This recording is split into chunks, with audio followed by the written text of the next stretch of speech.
안녕하세요. 기상청 해양기상과장 유승엽입니다. 오늘은 이한류에 대해서 말씀드리겠습니다. 오늘 말씀드릴 내용은 이한류 정의, 이한류 특성, 이한류 예측에 대해서 말씀드리겠습니다. 이한류라는 것은 영어로는 립 커런트라고 얘기를 합니다.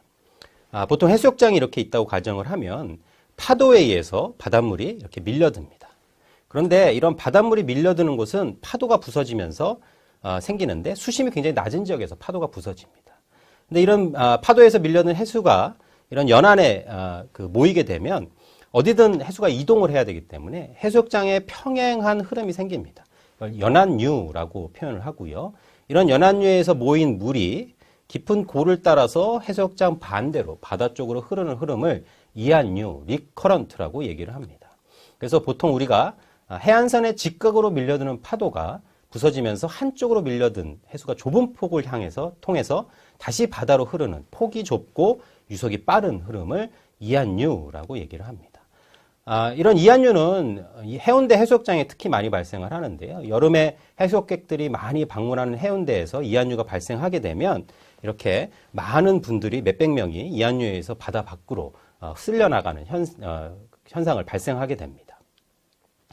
이한류의 실내 실험을 한 영상인데요. 까만색은 해수욕객이라고 가정을 하고 파도에 의해서 물이 밀려듭니다. 앞서 말씀드린 대로 이런 파도에 의해서 해수가 부서지면 연안류가 발생을 하고요. 물이 모이면서 다시 해수욕장의 반대로 흐르는 이한류라는 것이 발생을 합니다. 또한 이제 염료 실험도 가끔 하게 되는데요. 파도가 밀려들고 얕은 수심을 따라서 파도가 부서지면서 깊은 고를 따라서 염료가 움직이듯이 이한류가 발생하는 것을 이제 실험을 통해서 알 수가 있습니다. 그런데 우리나라 해수욕장이 굉장히 많습니다. 약 300개 해수욕장이 있는데 유독 몇 군데 해수욕장, 특히 해운대에서 이한류가 왜 발생하는지에 대한 원인을 보면 먼저 이 해운대 같은 경우는 먼 바다에 이렇게 뻥 뚫린 구조로 돼 있어서 바닷물을 직접 맞을 수 있는 구조입니다.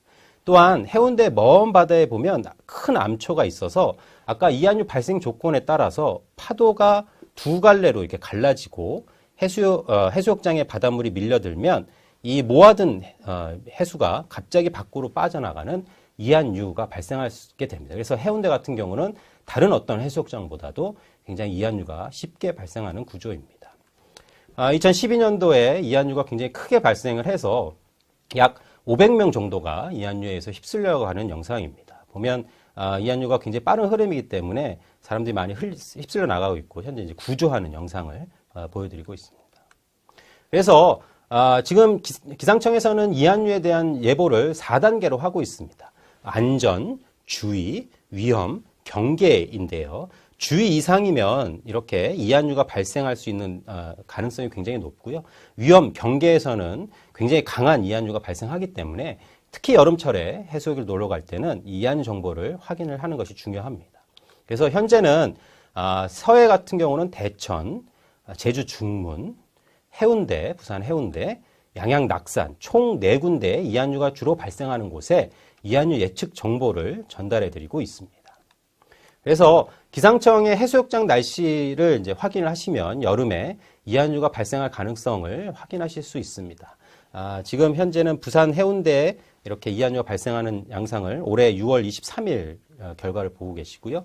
같은 날 제주 중문 같은 경우도 이한류가 크게 발생을 해서 위험 정보를 제공했었습니다. 그래서 기상청 홈페이지 해수욕장 날씨에 보시면 대천부터 양양 낙산까지 안전, 주의, 경계, 위험 해서 노란색 이상이면 오늘, 내일, 모레까지 굉장히 이한류가 발생할 수 있다는 것을 미리 확인을 하실 수가 있고요.